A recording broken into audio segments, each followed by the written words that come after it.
ते कृषी उत्पन्न बाजार समितीचा कार्यक्रम होता.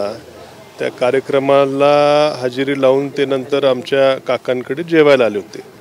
तर आमचं घर शेजारीच असल्यामुळे तर कौटुंबिक फक्त मी तिथं गेलो आणि चहापानाला आमच्या घरी बोलवलं.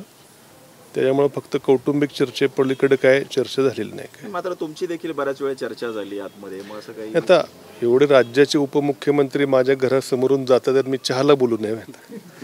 तेवढं तरी आपलं पाहुणचार करणं, आलेल्या पाहुण्याचं स्वागत करणं, पाहुणचार करणे आपली मराठमोळी संस्कृती आहे.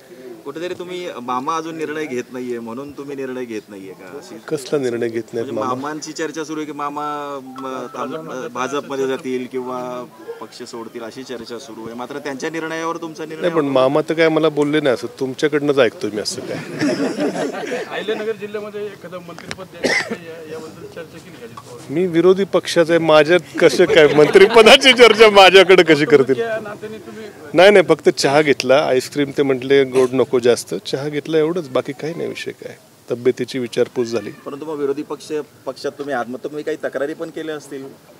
आता हे काय कसं आहे, पाहुणा आपल्या घरी आल्यावरती राजकीय मी आपलं नॉर्मल आपलं तब्येतीची विचारपूस पलीकडे काही चर्चा झालेली नाही. काय